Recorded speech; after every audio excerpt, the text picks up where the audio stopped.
감사 주일로 지금 우리는 하나님께 예배 드리고 있습니다.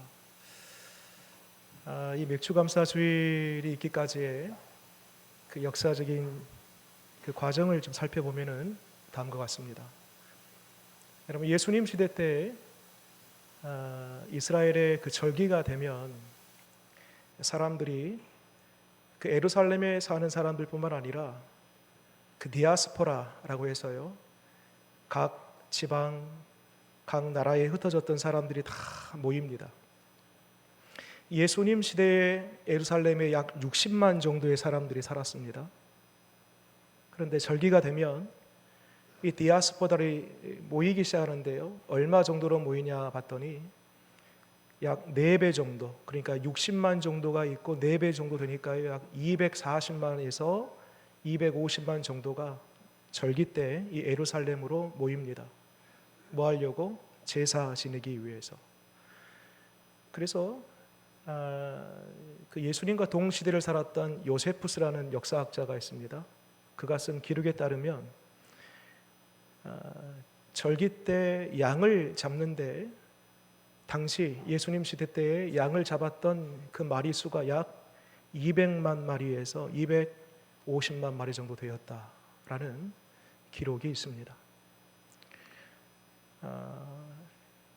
이스라엘의 대표적인 3대 절기가 있고 이 3대 절기를 좀 넘어서 7대 절기까지 있는데, 이스라엘의 모든 절기의 그 시작은 이 6월절부터 시작이 됩니다. 6월절이 어떻게 생성되었는가 말씀드리면, 400년 동안 이스라엘 백성들이 애굽에 갇혀 있었습니다. 하나님이 모세를 부르시고 이 모세를 통해서 애굽으로부터 출애굽 구원의 역사를 베푸십니다. 그런데 당시 애굽 왕 바로가 쉽게 너희들 가라라고 허락하지 않아요. 왜냐하면 당시 이스라엘 백성들이 60만, 남자만, 여자 아이들 포함하면 약 200만 정도 됩니다. 당시는 이와 같은 노동력은 국가의 큰 자산입니다. 그래서 바로가 쉽게 보내질 않습니다. 이때 하나님이 피재앙부터 시작해서 하나 9가지의 재앙을 보이세요? 어떻게 표현하면, 다르게 표현하면 9번의 기회를 준 것입니다. 그럼에도 불구하고 이 바로가 마음이 완고하여서 끝까지 이스라엘 백성들을 보내지를 않습니다. 여러분, 하나님은요, 오래 참으시는 하나님이신데 끝까지 참지는 않습니다. 마지막 9번째 재앙을 넘어서 10번째 재앙을 내리시는데, 이 10번째 재앙이 그 유명한 장자 죽음의 재앙입니다. 죽음의 사자가 와서 이 애굽에 있는 온 짐승에서부터 집안의 장자에 이르기까지 그날 밤 비명의 소리가 들립니다. 다 죽어나가는 것이죠. 그런데 평화롭고 고요한 밤을 맞이한 사람들이 있습니다. 바로 이스라엘 선택받은 구원받은 백성들입니다. 옆에서 비명 소리가 들리고 내 아들 죽어간다고 고함을 치고 눈물 나는 그러한 밤이었는데, 이스라엘 백성들이 조용하게 평화롭게 그 밤이 지나갑니다.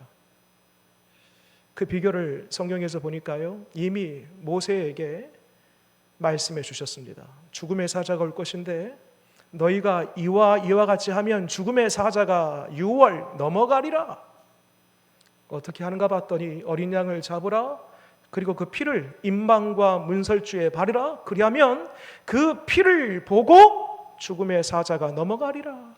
그래서 하나님께서 모세에게 하신 그 말씀을 따라서 모든 이스라엘 백성들이 순종하여 어린 양을 잡고 그 피를 실제 임방과 문설주에 바르니 죽음의 사자가 그 피를 보고 넘어갔더라 라고 되어 있습니다.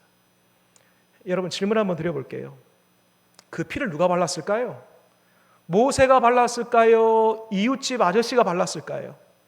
여러분, 그것은요, 모세도 바르지 않고요, 이웃집 사람이 바른 것도 아니고요, 그 각 집안마다 그 집안의 주인, 그 집안 사람들이 바른 것입니다. 여러분, 여기 아주 중요한 구원의 원리가 있습니다. 여러분, 구원은요, 철저하게 내가 예수 믿고 구원받는 거예요. 내 자녀가, 내 부모가, 내 남편이, 아내가, 내 이웃이 예수 잘 믿어서 내가 구원받는 것이 아니고, 내가 예수 잘 믿어야 돼요. 내가 그 피를 바르듯이 내 몸에 예수의 피를 바르고 뿌리고 예수 그리스도를 내가 믿음으로 말미암아 마음으로 의롭게 되고 입으로 내가 시인하여 구원에 이르게 되는 것입니다. 그래서 여러분, 찬송의 가사에도 이런 가사가 있네요. 내가 예수 믿고서 죄 사함 받아. 누가 예수 믿었다고요? 내가 네가 예수 믿고서 내가 죄 사함 받아가 아니라, 여러분, 주변에 내 자녀들이 아무리 신앙생활 잘해도, 내 부모가 몇 대째 조상으로부터 신앙생활을 잘 뿌리내려서 잘했다 할지라도 내가 믿지 아니하면 구원은 헛것이 되고 마는 것입니다. 여러분, 바라기는 임방과 문설주의 이스라엘 백성들이 각자 그 피를 발라 그 죽음의 사자가 넘어가 구원을 받았던 것처럼, 여러분, 오늘날 예수 그리스도를 내가 마음으로 믿어 입으로 시인하여 내가 예수 믿고 구원받는 은혜 있으시기를 바랍니다. 여러분이 6월절이요, 이렇게 이제 유래가 되는데 그 날이 1월 14일입니다. 날짜를 한번 상기해 보세요. 1월 14일. 그리고 그 다음 날부터, 그러면 그 다음 날이 며칠일까요? 1월 15일이겠죠. 1월 15일부터 한 주 동안이 무교절입니다. 그래서 여러분, 우리가 읽은 이 말씀, 위의 말씀 보게 되면 이 무교절에 이야기가 있어요. 15절 말씀 보게 되면 23장 15절에 제가 한번 읽어볼게요. 너는 무교병의 절기를 지키라. 내가 내게 명령한 대로 아비볼에 정한 때에 이래 동안, 그러니까 6월절 그 다음부터 일주일이에요. 무교병을 먹을지니 이는 그 달에 내가 애굽에서 나왔음이라 빈손으로 내 앞에 나오지 말지니라. 이 무교절에 뭘 먹는데요? 무교병을 먹는데요. 무교병. 그러니까 무교병이라는 것은 누룩을 넣지 않는 빵입니다. 무자가 없을 무자예요. 이 누룩이 빠져 있어요. 일주일 동안 왜 무교병을 먹나? 누룩이 왜 빠져 있나? 평상시에는 누룩을 넣어서 부풀려서 그렇게 먹어요. 누룩이 넣어야지 또 맛이 있거든요. 근데 이 한 주 무교절 기간에는요, 누룩 없는 빵, 그 맛도 없는 빵을 먹어요. 이유가 있습니다. 이스라엘 백성들이 출애굽할 때에 모세나 아니면 그 외에 어떤 사람도 이 구원에 관해서 관여하거나 구원의 조건이나 자격이 있어서 저들을 구원하는 것이 아니라, 그 무엇도 그 누구도 이 구원 역사에 있어서는 개입한 적도 감이 된 것도 그 무엇도 인간의 무엇으로도 이 구원의 역사를 만들어낼 수 없었고, 오직 하나님만이 이 구원 역사의 시작과 끝이 되신다. 그래서 여러분, 누룩을 넣지 않고 그 맛없는 빵, 무교병을 먹는 것입니다. 그리고 이 일주일 동안에 자녀들에게 가르쳐요. 우리의 구원은 말이지, 우리의 어떤 자격이나 조건이나 우리가 뭘 잘해서 하나님이 우리에게 구원을 베푸시는 것이 아니라 전적인 하나님의 은혜였어. 인간의 어떤 노력도 의지도 그 무엇도 가미된 것이 아니라 100% 하나님의 은혜야 라는 것을 자녀들에게 일주일 동안 가르치는 것입니다. 또 한 가지 무교절에 하는 일이 있습니다. 그것은 각 집안에 방마다 거실, 주방 가리면서요, 누룩을 다 제거하는 겁니다. 누룩은 곰팡이입니다. 다 제거하는 일이에요. 그러고 보니까 연결되는 이야기가 있네요. 여러분, 예수님께서 십자가를 지시기 위해서 예루살렘에 들어갑니다. 그때가 무교절이에요.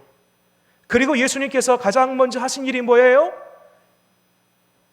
예루살렘 성전에 들어가서 비둘기 파는 자, 돈 바꾸는 자, 장사하는 자의 상을 엎습니다. 한마디로 뭐 하냐면 성전을 청결하게 하는 일을 합니다. 무교절에 뭐 했다고요? 각 집안에 있는, 방마다 있는 이 누룩, 곰팡이를 제거했던 거죠. 그런 것처럼 예수님께서도 무교절에 그 절기에 걸맞게 예수님께서도 가장 먼저 무교절에 했던 그 일이 성전을 깨끗이 하는 일이었다는 것입니다. 여러분, 이렇게 일주일 동안의 무교절이 지나면요, 그 다음이 무슨 절기냐면 초실절입니다.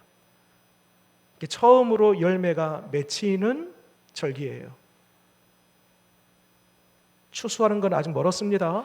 열매가 이제 막 맺히기 시작한 절기, 초실절. 자, 6월절, 뒤로 한 주간 무교절, 무교절 끝에 초실절. 이제부터 중요합니다. 잘 들어보세요. 초실절이 지나면요, 그 다음부터 7 안식일이 지납니다. 여러분, 안식일이 오기 위해서는요, 일주일이 있어야 되지 않습니까? 일주일이, 안식일이 되려면은요. 근데 그 안식일 7번이 돼야 돼요. 그러면 총 며칠일까요? 49일이네요. 그래서 이 기간 마지막 49일이 다 지난 마지막을 가리켜서 무슨 절기로 하냐면 7 곱하기 7, 7이 2번 들어갔죠. 그래서 77절 이렇게 말합니다. 그리고 7이 2번 들어갔어요. 그러니까 7이 2번 들어가니까 이것은요, 마지막 49번째 날도 안식일이잖아요. 근데 이날만 쉬는 것이 아니라 7이 2번 들어갔으니까 그 다음 날도 쉬어요. 소위 큰 안식일로 여깁니다. 7이 2번 들어가서. 그 마지막 49번째 날도 안식일이고 그 다음 번째 날도 큰 안식일로서 쉬는데 이 날이 몇 번째 되는 날이에요? 그러면 50번째 되는 날이에요. 그래서 오순절이라고도 합니다. 보세요. 이 77절, 오순절 같은 절기고요. 그리고 오늘 우리가 지내고 있는 이 맥추절이 77절과 오순절과 같은 절기입니다. 그래서 여러분, 맥추절 하면은 따라 붙는 두 가지 절기, 동일한 절기 뭐라고요? 77절. 또 하나는요, 오순절. 이 세 가지의 절기가 같다라고 정리하시면 되겠습니다. 근데 좀 이상해요. 오늘 23장 말씀 보니까요, 맥추절을 지키라 그렇게 되어 있습니다. 아니, 우리나라 절기도 지키기 힘든데 무슨 남의 나라 절기까지 지키라고 하는가? 나와 상관없는 절기 왜 지키라고 하는가? 여러분, 우리 신앙과 매우 중요한 연결되어 있는 의미가 있습니다. 왜 지키라고 했을까? 왜냐하면 이 맥추절 속에 담겨져 있는 오늘 말씀의 제목이기도 한데요, 약속이 있기 때문입니다. 첫 번째 약속, 맥추절을 통해서 하나님께서 주시겠다고 하는 약속이 뭐냐면 생명의 약속입니다. 자, 여러분, 맥추절과 같은 절기가 뭐라겠습니까? 오순절이라고 했습니다. 오순절 하니까 생각나는 이야기가 있네요. 사도행전 2장 말씀 보니까 예수님 부활 승천하신 이후로 제자들이 모여서 마가의 다락방에서 함께 합심하여 기도할 때에 그때에 하늘이 열리고 성령이 바람같이 불같이 그 초대교회 성도들 머리 위에 임하여 그 말씀을 보니까 성령의 충만함을 입었더라. 성령의 충만함을 입으니까요, 각각의 방언들을 하게 되고, 이전에 창세기 11장에서 바벨탑 사건으로 인해서 언어를 다 잃어버렸어요. 언어가 다 혼잡하게 됐어요. 그런데 성령이 임하시니까요, 각각 방언을 하면서 언어가 하나가 됩니다. 뿐만 아니라 성령의 충만함을 받은 그 사람들 중에 한 사람 베드로가 사도행전 2장 41절 말씀 보니까요, 사람들 앞에서 설교하기 시작합니다.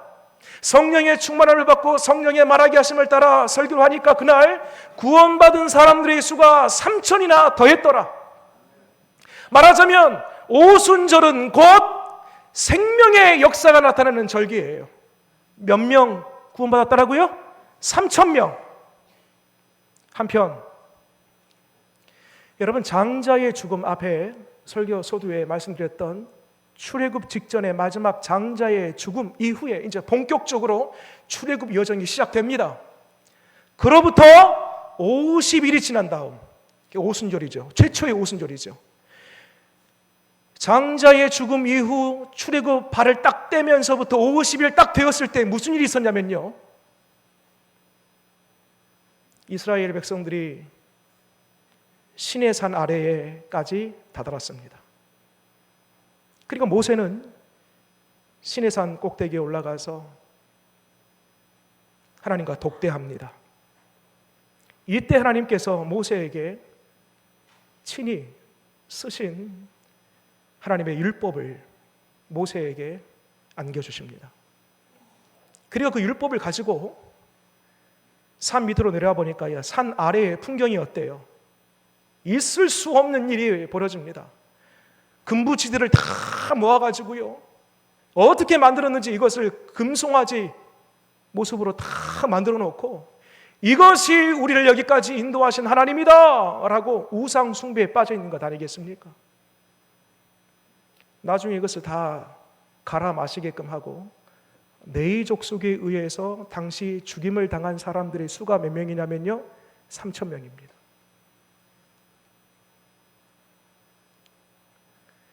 오순절 다락방에 임했던 오순절날 성령으로 말미암아 3,000명의 구원받은 사람들이 있었다라면, 구약 시대에는 율법을 받아서 내려왔는데 우상 숭배로 말미암아 죽임받은 사람이 3,000명이더라.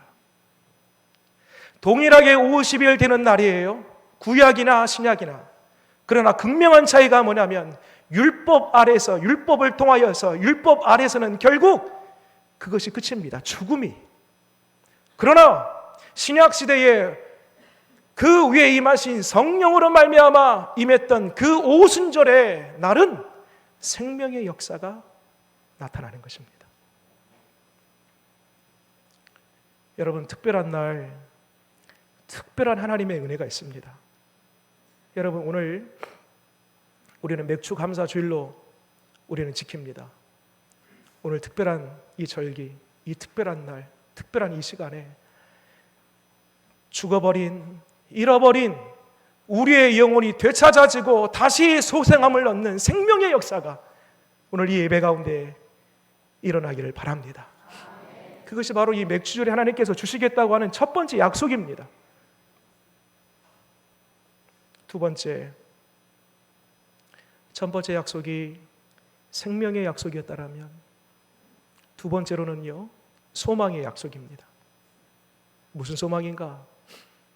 여러분, 오늘 출애굽기 23장에 맥주절을 지키라라는 것은 언제 주신 말씀이냐면, 아직 가나안 땅에 들어가지 못했습니다. 아직 지금 광야 생활을 하고 있는 중이에요. 모세도 이스라엘 백성들도 단 한 번 가나안 땅을 본 적도 없고 들어간 적이 없어요. 지금 광야 생활을 하고 있는 중입니다. 그런데 하나님께서 뭐라고 하시냐면 맥주절을 지키라는 거예요. 아니, 한 번도 본 적이 없는데, 가본 적이 없는데, 들어본 적도 없는데 무슨 맥주절을 지키라는 것인가? 여러분, 성경에 보면 아직 되어지지 않았는데 이미 뭔가 딱 끝난 것처럼 과거 완료형의 문구들이 있습니다. 아직 남았는데, 아직 그 이야기가 미래인데 마치 딱 끝나버린 것처럼 과거 완료형으로 되어진 문장들이 있어요. 잘못 쓴 건가? 그게 아니고요. 여러분, 성경에 앞으로 되어질 이야기인데 딱 완료형으로 되어진 그 모든 이야기들은요, 그 속에 하나님의 보장하심, 반드시 내가 한다, 반드시 이루어진다, 반드시 이 말씀은 성취된다 라는 굳건한 하나님의 확정된 사실이 그 말씀 속에 기반되어 있는 것입니다. 그래, 맥주절을 지키라. 아직 한 번도 가나안 땅에 들어가 본 적도 없고 가서 농사를 짓는 것인데, 가서 추수하는 것인데, 아직 그곳에 가보지도 보지도 않았는데 어떻게 지금 맥주절을 지키려고 하는 것인가? 그것은 내가 반드시 데리고 간다. 내가 가나안 땅에 반드시 너희들을 인도해 들어간다. 그곳에서 반드시 너희들로 하여금 농사하게 할 것이고, 반드시 그곳에서 정착하게 할 것이고, 반드시 그곳까지 내가 너희를 살핀다 라는 하나님의 확정된 사실이 이 맥주절을 지키라 라는 말씀 속에 담겨져 있는 것입니다. 그래서 여러분, 이 맥주절을 다르게 표현하면 감사절기다 라고 할 수 있고, 감사절기 중에서도요, 우리가 1년에 2번 감사절기가 있습니다. 전반기에는 맥주감사절이 있고요, 후반기에는요 추수감사주일이 있죠. 후반기에 있을 추수감사주일은요, 주신 것에 대하여 감사한 거예요. 다 걷어보니까 와우! 이렇게 많이 주셨네, 이렇게 풍성하게 주셨네, 하나님의 헤아릴 수 없는 은혜입니다. 그것을 헤아리면서 주신 것에 대해서 감사해요. 그런데 맥주절은요, 주신 것에 대한 감사가 아니에요. 주실 것에 대한 감사예요. 그래서 따져보면 여러분, 감사는요, 주시면은요 누구나 다 감사해요. 보편적으로 누구나. 근데 진짜 감사, 차원 다른 감사, 수준 높은 감사, 그것은 아직 보이지 않는데, 아직 가보지 않았는데 하나님께서 주실 것이다 라는 것을 믿는 그 믿음으로 미리 하는 감사, 그 감사가 수준 높고 차원 다르고 더 숭고하고 고귀한 감사가 되는 줄 믿으시기 바랍니다. 여러분, 우리 하나님이 이 상반기 6개월 동안 인도해 주셨습니다. 아멘이십니까? 세 분은 뭡니까? 아멘 안 하신 분들은. 여기까지 인도하신 하나님이 미리 감사해 보는 거예요. 뭘? 후반기에도 우리 주님이 인도해 주실 줄 믿습니다 하는 것을 미리 내다보고 감사하는 거예요. 6개월 동안 나를 붙잡아 주신 하나님, 우리의 가정을 붙잡아 주신 하나님, 때를 따라서 도와주신 그 하나님이 남은 6개월도 그렇게 하실 것이다 미리 내다보고 감사하는 것, 미리 감사하는 것입니다.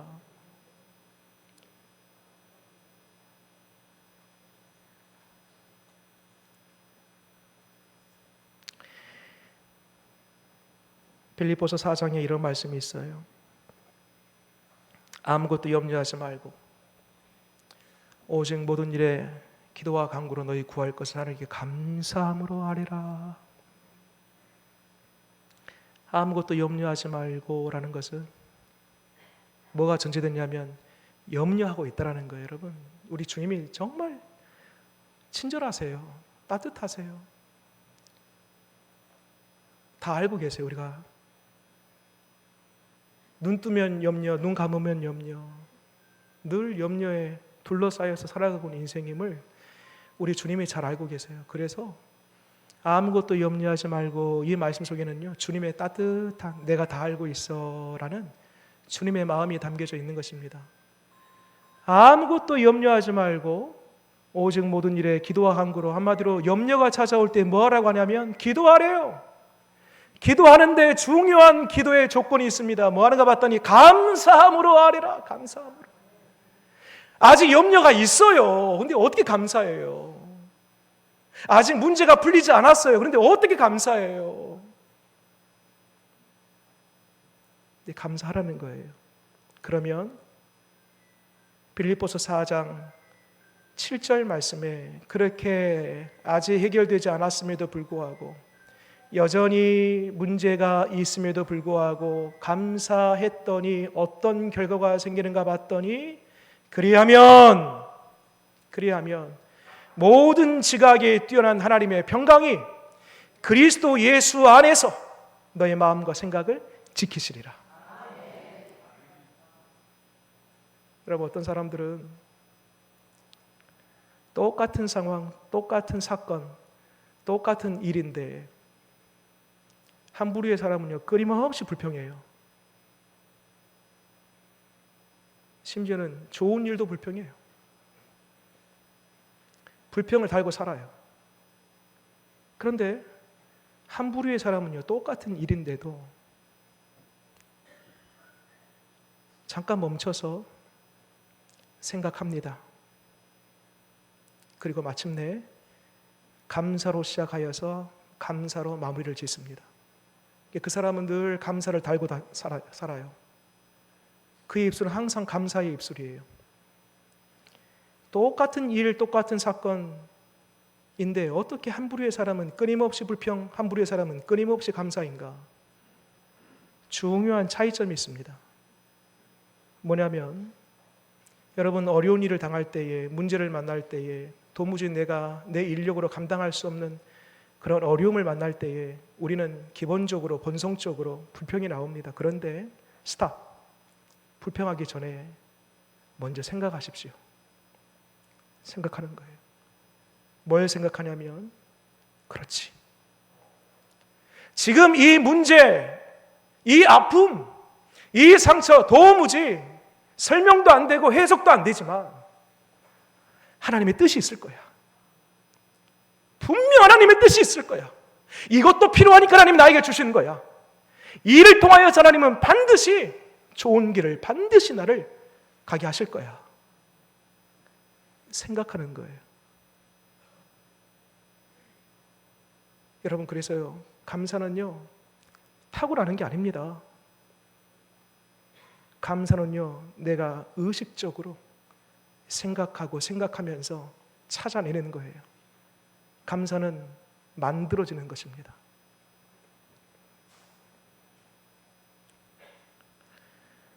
(365 땡큐라는 책이 있습니다. 존 크레릭이라는 사람이 쓴 책인데요, 거기 이런 이야기가 있어요. 이 존이라는 사람이 약 30년 정도 법조계에 있으면서 일을 하다가 이제 은퇴할 때가 되어서 은퇴하고 조그만 변호사 사무실을 차렸습니다. 희한하게도 안 되는 거예요. 어느 정도로 안 되냐면 파산할 지경까지 될 정도로 안 되는 거예요. 이게 자기 사업체니까 안 되니까 얼마나 이게 절망감이 크겠습니까? 우울감이 찾아옵니다. 술에 손을 댑니다. 술을 의지하지 않으면 잠이 안 오는 거예요. 몸도 마음도 완전히 망가지는 것이죠. 이것만이 아니고 상황이 이렇게 되다 보니까 가족들이 다 떨어져 나가는 거예요. 아내도 나가고 집을 나가고 자녀들하고도 다 관계가 소원해지고 깊은 절망에 한숨 쉬고 있을 그때에 어렸을 때 자신에게 할아버지가 했던 그 이야기가 번뜩 생각나더랍니다. 그 할아버지가 했던 이야기는 다음과 같습니다. 존, 너 말이지, 네가 현재 가지고 있는 것에 대하여 감사하지 아니하면 너는 그 무엇도 가질 수가 없단다. 다시 한번요. 존, 너 말이지, 지금 현재 가지고 있는 것에 대하여 감사하지 아니하면 너는 앞으로도 그 무엇도 가질 수 없단다. 그래서요, 번개처럼 뒤통수를 맞고 이 존이 그때부터 한 일이 있습니다. 그게 바로 이제 365, 땡큐 365라는 책에 한 장 한 장이 기록된 것인데요. 뭐냐면은 편지를 쓴 거예요. 누구에게 편지를 썼냐면 내 사랑하는 사람들에게 편지를 다 한 장씩 한 장씩 쓴 겁니다. 집을 나간 아내에게도 쓰고요, 자녀들에게도 쓰고요, 그간의 원수지간이었던 미워했던 사람에게도 쓰고요. 근데 놀라운 것은요, 한 장 한 장 매일매일 사람을 바꾸어서 가족으로부터 이웃에게까지 친지에게까지 감사의 편지를 하나하나 써 나가는데요, 놀라운 일이 생깁니다. 희한하게도요, 내 마음에 평화가 찾아오네요. 지금까지는 우울함에 갇혀서 절망감에 갇혀서 늘 고개 떨구고 저 어두운 방구석에서 그렇게 살았는데 감사의 편지를 하나씩 하나씩 쓰다 보니까 내 마음에 빛이 임하고 평화가 찾아오는 거예요. 급기야 아내가 돌아옵니다. 자녀들과의 관계가 회복됩니다. 파경지경에 가졌던, 완전히 문 닫을 뻔했던 이 사무실이 다시 조금씩 살아나기 시작합니다. 나중에 돌아보니까 1년 동안 365일 아니겠습니까? 1년을 돌아보니까요, 지난날 빼앗기고 사라지고 잃어버린 모든 것들이 다 돌아와 있는 거예요. 무엇이 이렇게 만드는 거예요? 감사가. 여러분, 그래서요, 꼭 기억하십시오. 감사는 감사를 낳습니다. 감사가 생명체도 아닌데, 인격도 없는데, 희한하게도요, 내가 감사하면은요, 그 감사는 언젠가 다시 돌아와서 더 큰, 더 풍성한, 더 놀라운 감사의 열매를 맺게 하는 거예요. 감사는 감사를 낳는다. 그 중에서도 가장 큰 감사는 지금 현재 내게 주어진 것에 대한 감사를 넘어서 주실 것에 대한 감사, 그 미리 감사가 가장 큰 감사라는 사실입니다. 그래서 여러분, 감사에도요, 삼박자가 있습니다. 삼박자. 오늘 중요한 여러 가지 이야기 했는데요, 이것만큼은 꼭 기억하고 돌아가셨으면 좋겠어요. 감사의 삼박자. 첫 번째, 일단 감사. 외우기 쉽죠? 일단 감사. 같이 한번 해볼까요? 일단 감사. 두 번째, 모든 것 감사. 성경에는 범사에 감사하라 그러기도 있죠. 성경의 원리입니다. 마지막 세 번째, 미리 감사. 그렇습니다. 한번 외워볼까요? 첫 번째 뭐라고요? 일단 감사하는 거예요. 그 속에 담겨져 있는 하나님의 선하신 뜻이 무엇이 있는지 나는 모르잖아요. 일단 감사. 두 번째, 하나부터 열까지 모든 것 감사. 마지막 세 번째, 미리 감사. 여러분, 이 세 가지 감사의 삼박자를 지키면은요, 그 감사가 감사를 낳고 또 그 감사는 감사를 낳고 감사로 말미암아 복된 삶을 살아가는 저와 여러분 될 줄 믿습니다. 마지막으로 한 가지만 말씀드리고 말씀을 정리하겠습니다. IQ가라는 IQ, 우리 지적 능력이죠. MQ, 도덕적 능력. SQ, 사회적 능력. Emotion, EQ, 감성 지수 능력. 이러한 지수들이 높으면은요, 이 세상에서 성공할 가능성이 크다고 합니다. 자, 이 네 가지 지수가 높으면 성공할 가능성은 크지만 성공했다고 해서 행복할까요? 그렇지 않아요. 물론 행복에 영향을 끼칠 수 있겠지만 성공했다고 이꼴 행복이다라고는 말할 수 없습니다. 그런데 여러분, 절대적으로 행복에 영향을 끼치는 지수가 있습니다. 일단 감사, 모든 것 감사, 미리 감사. 감사 지수가 높으면 높을수록 우리의 삶은 더 주 안에서 행복한 삶 살게 될 줄 믿으시기 바랍니다.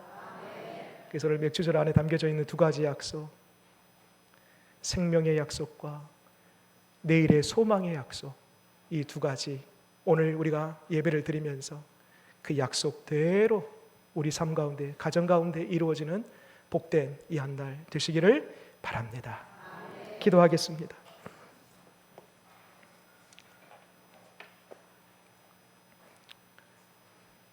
주님,